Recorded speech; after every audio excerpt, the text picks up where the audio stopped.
Hi everyone, my name is Bundit Ungrangsee. Hi, I'm Mary Ungrangsee.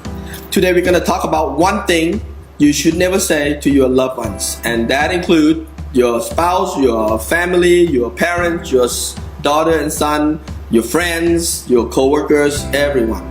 And that thing is... I told you so. Nobody likes hearing those words. Nobody likes hearing those words. A dear friend of mine told me this story, and she says this is the advice that she gives all of her nieces and nephews or anyone that asks her for marriage advice. This is the thing she says. And to protect their privacy, I'll just call them Sid and Nancy. All right, so here's Sid and Nancy's story. They were going to the airport. They had an early morning flight. Sid said, we need to leave at this particular time. And Nancy said, no, that's way too early. We'll just be waiting at the airport and it'll be such a waste of time. So we don't have to go until this time. And Sid said, okay, fine, we'll follow your plan.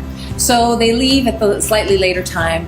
They get to the airport. There's terrible traffic. There's huge long lines. And by the time they get to check in, they've missed their flight. So Nancy at this point is really nervous and scared. She looks over at Sid and Sid looks over at her. And she's expecting, the worst. She's expecting him to go, oh, how could you? I told you we should have left earlier. I told you this was going to happen.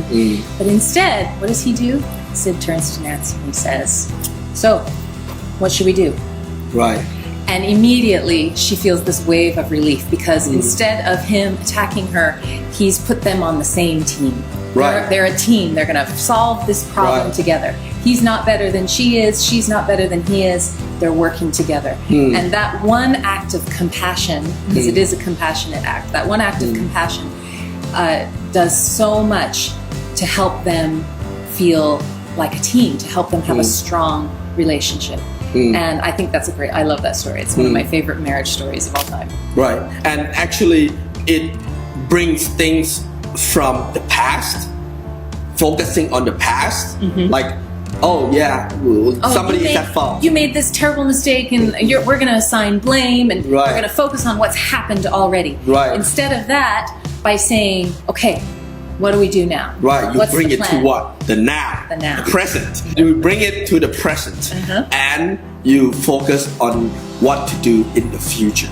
Now that's a healthier outlook on life. And I can tell you from reading on success materials, a lot of how-to books and apply to myself, that's the right strategy on life in general. So focus on the present and find a strategy for the future. Never look back to the past. And on that note, we wish you the very best. See you next clip. Bye-bye. Bye.